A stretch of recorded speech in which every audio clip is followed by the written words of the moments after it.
నాగర్ కర్నూలు జిల్లా కల్వకుర్తిలోని బీసీ సంక్షేమ సంఘం జాతీయ అధ్యక్షుడు జాజుల శ్రీనివాస్ గౌడ్ విలేకరుల సమావేశం నిర్వహించారు.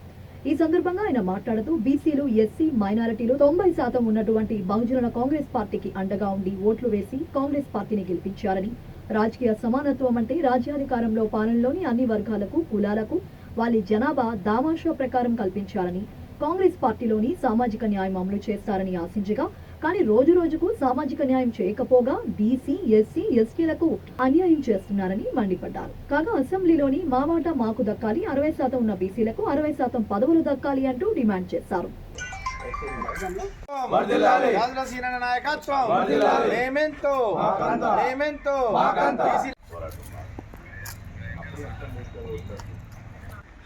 BC like ఏమెంతో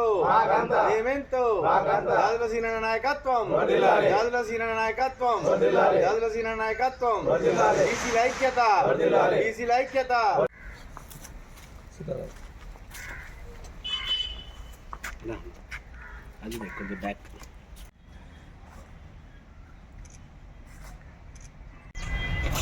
Jajula Srinivas Goud BC సంక్షేమ సంఘం జాతీయ అధ్యక్షులు.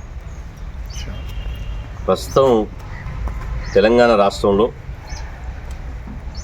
సామాజిక న్యాయం అమలు చేయాలని చెప్పి మేము ప్రభుత్వాన్ని డిమాండ్ చేస్తున్నాం. ఈరోజు గత ప్రభుత్వం టీఆర్ఎస్ ప్రభుత్వం యొక్క ట్యాగ్ లైన్ ఏంది? నీళ్లు, నిధులు, నియామకాలు. నీళ్లు, నిధులు, నియామకాలు ఇవ్వడం లేదని, నియంత పాలన ఉందని చెప్పి టీఆర్ఎస్ ప్రభుత్వాన్ని ఓడించి ఇందిరమ్మ రాజ్యము, కాంగ్రెస్ ప్రభుత్వం ప్రజాపాలన అంటే ఇలా కాంగ్రెస్ ప్రభుత్వానికి బీసీలు, ఎస్సీలు, ఎస్టీలు, మైనార్టీలు 90% ఉన్నటువంటి బహుజనులు కాంగ్రెస్ పార్టీకి అండగా ఉండి ఓట్లేసి కాంగ్రెస్ పార్టీని గెలిపించారు.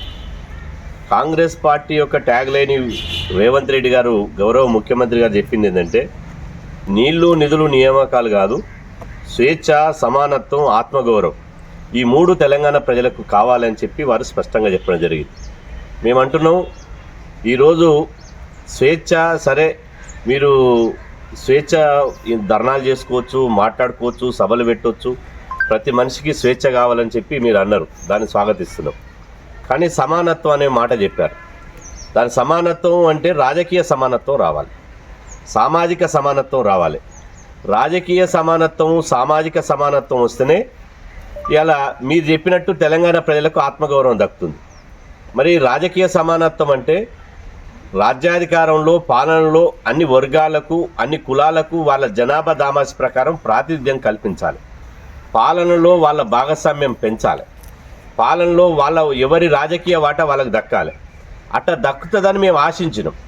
ఇవాళ ఇందిరమ్మ రాజ్యం అంటే సామాజిక న్యాయం వస్తుంది, కాంగ్రెస్ పార్టీలో సామాజిక న్యాయం ఉంటుంది, సామాజిక న్యాయాన్ని అమలు చేస్తారని మేము ఆశించినాం. కానీ రోజు రోజుకు సామాజిక న్యాయం చేయకపోగా బీసీ, ఎస్సీ, ఎస్టీలకు సామాజిక అన్యాయం చేస్తున్నారు. ఇది మార్చుకోవాలి. ఈ పద్ధతి మంచి కాదు. కేసీఆర్ గారు బీసీ, ఎస్సీ, ఎస్టీలకు అన్యాయం చేసిరనే ఆయనను దించేసి మిమ్మల్ని గద్దె కూర్చోబెట్టినాం.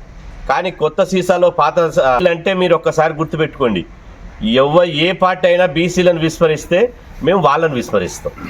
పార్లమెంట్ ఎన్నికలు ఉన్నాయి కదా, ఇంకొక 2 నెలల్లో పార్లమెంట్ ఎన్నికలు అవుతాయి కదా, మీరు బీసీలను విస్మరిస్తే బీసీలు మిమ్మల్ని విస్మరిస్తారు. ఇది మీరు ఈ లెక్కలు పరిగణలోకి తీసుకోవాలని చెప్పి మేము కోరుతున్నాం. రేవంత్ రెడ్డి గారంటే మాకు గౌరవం ఉంది. ఇప్పుడు నిన్నమనే వచ్చారు, ఇవాళ మరి ఎక్కడ కూడా మా వాటా మాకు దక్కాలని మేము అడుగుతున్నాం. మాకు ఇతర కులాల వాటా 1% కూడా వద్దు.